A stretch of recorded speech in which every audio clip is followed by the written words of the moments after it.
Hello hello hello नमस्ते आदाब सत श्री अकाल केमो नाचो कसं काय महाराष्ट्र. राम राम मंडळी.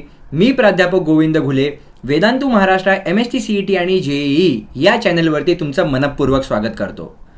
दोस्तों आज है 14 मई 2025. अगर हम ओवरऑल जियो पॉलिटिक्स के बारे में बात करेंगे तो operation Sindoor hats off to all the Indian arm forces, right. But operation Sindoor के साथ साथ आज का दिन बहुत ज्यादा इंपॉर्टेंट है. क्यों? क्योंकि आज छत्रपति संभाजी महाराज उनका भी यहाँ पे जन्मदिन है जिनको हम छावा बोलते हैं, राइट. यस और नो. तो गाइज इसी पर्टिकुलर मौके का फायदा उठाते हुए मैं यहाँ पे सब लोगों को बताना चाहूंगा गाइज कि जो बच्चे HSC 2026 में एग्जामिनेशन देने वाले हैं उनके लिए हमने एक छावा बैच लॉन्च की है, करेक्ट. उसका YouTube के ऊपर एक टीजर भी लॉन्च हुआ है. तो मैं सब लोगों से रिक्वेस्ट करूंगा कि वो जाके टीजर जरूर देखे और वीडियो को लाइक करना ना भूले. लेकिन जो मेरे बच्चे 2025 में HSC एग्जामिनेशन दिए हैं और जो अभी पास आउट होने वाले हैं, जिन्होंने JEE मेंस एग्जाम दिया है, जिन्होंने JEE एडवांस एग्जाम दिया है, जिन्होंने MST CET एग्जामिनेशन दिया है, उनके लिए एक और अपॉर्चुनिटी यहां पे मैं शेयर करने जा रहा हूं जिसका नाम है para CET examination. Guys believe me this is going to be very important video. क्यों? क्योंकि अगर किसी वजह से आपका स्कोर किसी भी एग्जाम में अगर थोड़ा सा कम आता है तो भी कोई टेंशन लेने की जरूरत नहीं है. क्यों? क्योंकि पैरा CET हमारे लिए एक यहां पे ऑप्शन है. बट हाँ, ये ऑप्शन है प्राइवेट यूनिवर्सिटीज में टॉप ब्रांचेस में एडमिशन लेने के लिए, राइट. तो ये पैरा CET एग्जामिनेशन जो है इसका एप्लीकेशन फॉर्म कब भरना है, कैसे भरना है, उसका लास्ट डेट क्या है, उसका सिलेबस क्या है एंड उसके रिलेटेड जो चीजें हैं वो आज हम इस वीडियो में डिस्कस करने वाले हैं, राइट. चलो गाइस, तो शुरुआत करते हैं आज के इस पर्टिकुलर सेशन को जिसमें हम पूरा पैरा CET के बारे में बात करने वाले हैं. गाइज यहां पे आप देख सकते हो ये पैरा CET का वेबसाइट है. यहां पे कॉन्टैक्ट नंबर भी दिया है. तो अगर आप इस वेबसाइट के ऊपर अच्छे से रेफर करोगे तो लास्ट डेट ऑफ एप्लीकेशन है 18 मई 2025. ये जो डेट था ये एक्चुअली 15 था. इसको एक्सटेंड करके यहां पे डेट जो है वो 18 किया है. Let me highlight that. 18 मई को आपको मतलब 18 मई तक आपको एप्लीकेशन फॉर्म भरना होगा पैरा CET का. ये जो एग्जामिनेशन होने वाली है गाइस पैरा CET की वो होने वाली है 22nd, 23rd एंड 24th मई. और तुरंत मैक्स टू मैक्स एक हफ्ते के बाद आपको इसका रिजल्ट भी पता चल जाएगा. That means 31st May you will be in a condition to know what exactly is your score, whether you have qualified that examination और not. Guys I am completely aware MST CET का answer key भी बहुत जल्द आएगा और MST CET का भी result जल्द से जल्द डिक्लेयर होगा. लेकिन we should always have a backup plan. तो ये पैरा CET अपने लिए एक बैकअप प्लान है. Guys let me tell you, जैसे मैंने अभी यहां पे हाईलाइट किया कि पैरा CET जो एग्जाम है वो प्राइवेट यूनिवर्सिटीज के लिए आता है और महाराष्ट्र में टोटल 29 प्राइवेट यूनिवर्सिटीज है जो पैरा के अम्ब्रेला के अंडर आती है. यहां पे लेट मी हाईलाइट कि ये सिर्फ अंडर ग्रेजुएट कोर्सेज के लिए ही नहीं, तो ये पोस्ट ग्रेजुएशन जो जिस भी बच्चे को पोस्ट ग्रेजुएशन करना है उनके लिए भी पैरा CET बहुत ज्यादा इंपॉर्टेंट है. एंड वेरी इंपॉर्टेंट, जैसे आपने आपका JEE एग्जामिनेशन दिया, जैसे आपने आपका MST CET एग्जामिनेशन दिया, वैसे ही आपका पैरा CET जो एग्जाम होता है वो CBT मोड मतलब कंप्यूटर बेस्ड टेस्ट होता है जहां बहुत सारे बच्चे अप्लाई करते हैं महाराष्ट्र के, राइट. यहां पे मैं आपको दिखाना चाहूंगा जो 29 यूनिवर्सिटीज के बारे में मैंने बात किया है. There are so many universities, you can see their logos are which have been highlighted over here जो पैरा CET के अंडर आते हैं. देखो मेरे यूनिवर्सिटी का भी यहां पे लोगो दिख रहा है. You can C over here MIT ADT university from which I belong, right. यहां पे आप देख सकते हो MIT वर्ल्ड पीस यूनिवर्सिटी भी यहां पे आता है. बट करेक्ट, यहां पे जितने भी सारे कोर्सेस है, कौन से कोर्सेस के लिए पैरा CET एप्लीकेबल होता है वो भी मैं जल्दी आपको यहां पे शेयर करूंगा. करेक्ट, यहां पे देख सकते हो जो भी 29 यूनिवर्सिटीज यहां पे मेंशन की है वो सारे 29 यूनिवर्सिटीज का आप देख सकते हो यहां पे लोगो यहां पे दिया हुआ है. करेक्ट, आप किसी के लोगो के ऊपर क्लिक करोगे तो डायरेक्टली ये एप्लीकेशन फॉर्म की तरफ आपको डाइवर्ट कर देगा. Right, yes. अभी यहां पे मैं बताने का कोशिश करूंगा गाइज कि एग्जैक्टली कौन से कोर्सेज के लिए ये पैरासीटी एप्लीकेबल है, जो under graduate and post graduate courses है, वो एक बार देख लेते हैं। Yes guys, it is applicable for engineering.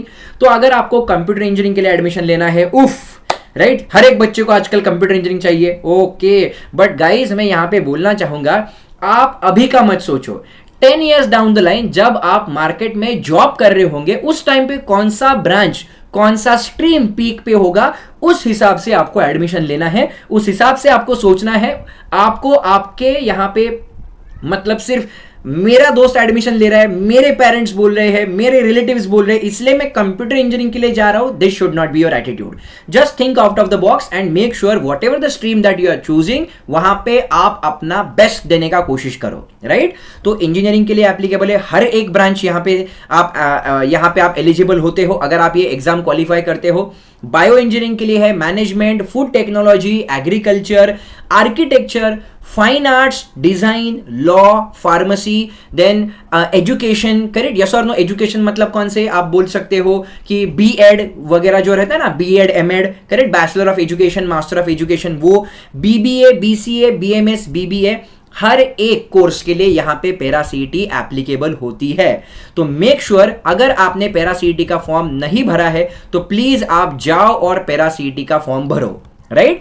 यहां पे मैं कुछ और चीजें आपके साथ शेयर करने का कोशिश करूंगा guys, just be with me so that you get a complete information, right. तो यहां पे अगर हम पैरासीटी के अगर ओवरऑल स्ट्रक्चर के बारे में बात करेंगे तो आप देख सकते हो यहां पे पूरे पैरासीटी के गाइडलाइंस दिए हैं, राइट, यस और नो, करेक्ट। यहां पे आप देख सकते हो कि इसका जो एप्लीकेशन फी होता है वो होता है 1500 रुपीज, जो ऑब्वियसली नॉन रिफंडेबल होता है। मतलब एक बार आपने एप्लीकेशन फॉर्म भर दिया तो you will not be in a condition to claim the refund, correct. तो रिफंड चाहिए नहीं अपन को, क्यों चाहिए? अगर आपको पैरासीटी देना है तो यू हैव टू पे 1500 रुपीज, करेक्ट। कौन से वेबसाइट के ऊपर जाके आपको अप्लाई करना है आप देख सकते हो यहाँ पे paracet.in, www.paracet.in, इस वेबसाइट के ऊपर आपको जाना है और इस वेबसाइट के ऊपर जाके आप अपना एप्लीकेशन फॉर्म भर सकते हो, राइट। यहां पे एक और चीज मैं आपके साथ डिस्कस करने का कोशिश करूंगा गाइज कि यहां पे ये जो एग्जाम होता है, this examination is completely online examination, हाँ या नहीं,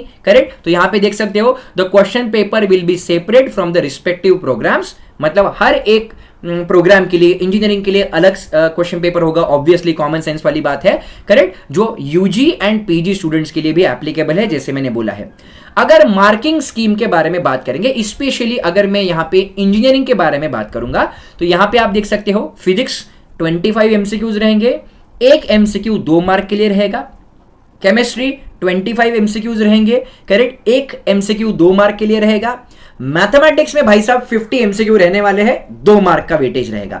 मतलब देखा जाएगा तो टोटल 200 मार्क्स का एग्जामिनेशन आपका होगा और यहां पे 2 hours will be the time for solving these 100 questions, right, correct. तो बीटेक बायो इंजीनियरिंग के लिए कितना एग्जामिनेशन है, मतलब क्या सिलेबस है, करेक्ट, बीएड के लिए क्या है, एमएड के लिए क्या है, बीसीए, बीबीए, एलएलबी, हर एक यहां पे डिटेल दिया है, तो आप इसको एक बार रेफर कर सकते हो, राइट, यस और नो, ग्रेट। तो यहां पे गाइस अगर मैं यहां पे इंजीनियरिंग स्ट्रीम के बारे में बात करूंगा तो यहां पे एकदम क्लियरली दिख रहा है भाई, फिजिक्स, केमिस्ट्री, मैथमेटिक्स, ये जो है ये 3 सब्जेक्ट के ऊपर अपना एग्जामिनेशन होने वाला है।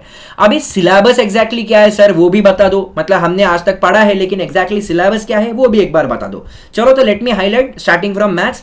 तो मैथ्स में जो अपन ने 11 स्टैंडर्ड में पढ़ा था, 12 स्टैंडर्ड में पढ़ा था भाई, वो ही रिप्लिका है यहाँ पे, एग्जैक्ट रिप्लिका, मतलब vectors, sequence and series, then circle, definite integration, functions, conic section, quadratic equation, binomial, differentiation equation, complex number, फिर अपना area under the curve, straight lines, determinant, matrices. मतलब यहाँ पे जो मेजॉरिटी अगर देखा जाए तो 11 का सिलेबस की तरफ थोड़ा सा ये मतलब इंक्लाइंड है, बट हाँ 11 12 दोनों भी यहाँ पे आपको प्रिपेयर करना पड़ेगा, रिवाइज करना पड़ेगा, नॉट प्रिपेयर, राइट। फिजिक्स के कौन से टॉपिक है आप स्क्रीनशॉट ले सकते हो, मैंने आपके सामने शेयर किया है। उसी तरह केमिस्ट्री का क्या क्या टॉपिक रहने वाला है वो आपकी स्क्रीन के सामने, जहां पे आप मतलब रेफर कर सकते हो, and accordingly you can start preparing, right मैं प्रिपरेशन वर्ड इंटेंशनली यूज नहीं करूंगा गाइज, क्योंकि आपने ऑलरेडी प्रिपेयर किया है, it's only the time for the revision, right. Yes, तो जैसे मैंने बोला किसी भी आप यहां पे लोगो के ऊपर क्लिक करोगे इस वेबसाइट के ऊपर जाके, राइट, तो ये ऑटोमेटिकली आपके एप्लीकेशन फॉर्म की तरफ रीडायरेक्ट हो जाएगा। देखो मैंने यहां पे क्लिक कर दिया, it has been directed correct towards this application form. तो यहाँ पे जो एप्लीकेशन फॉर्म है वही एप्लीकेशन फॉर्म यहाँ पे जो आपके सामने मैं ओपन कर रहा हूँ। गाइज ऐसा कुछ भी नहीं है कि अगर मैं यहाँ पे किसी मतलब XYZ यूनिवर्सिटी के ऊपर क्लिक कर रहा हूँ तो मैं क्या बस उसी यूनिवर्सिटी के लिए अप्लाई कर रहा हूँ। अगर मैं अभी के लिए XYZ स्ट्रीम सिलेक्ट कर रहा हूँ तो क्या मैं उसी स्ट्रीम के लिए अप्लाई कर रहा हूं। मतलब फॉर एग्जांपल अभी के लिए अगर मैंने MIT ADT यूनिवर्सिटी यहां पे सिलेक्ट किया, देखो यहां पे पहले एप्लीकेशन फॉर्म में वो बोल रहा है कि सिलेक्ट द यूनिवर्सिटी, तो मैंने क्या किया यहां पे MIT ADT यूनिवर्सिटी सिलेक्ट कर लिया। अभी यूनिवर्सिटी सिलेक्ट करने के बाद ये बोल रहा है कि आपको कौन से कोर्स के लिए अप्लाई करना है, तो भाई मुझे अंडर ग्रेजुएट कोर्स के लिए अप्लाई करना है, तो I will click on under graduate course. यहाँ पे मुझे अभी MIT ADT यूनिवर्सिटी में कौन सा यहाँ पे इंजीनियरिंग चूज करना है या कौन सा मतलब ब्रांच चूज करना है, तो यहाँ पे मैं नीचे चला जाऊंगा गाइज, करेक्ट। तो यहाँ पे मैं चूज करूंगा लेट सपोज अभी जो मुझे स्ट्रीम अच्छी लगती है वो है let suppose BTech marine engineering, तो मैंने बीटेक मरीन इंजीनियरिंग चूज किया। यहाँ पे स्टूडेंट का नाम लिखना है तो मैं यहाँ पे मेरा नाम लिख दूंगा, राइट, यस और नो। तो देख सकते हो आप यहाँ पे you have to fill your information. फिर उसके बाद आपको यहाँ पे आपका फोटो अपलोड करना है जिसका मैक्सिमम साइज 256 KB के आसपास रहना चाहिए।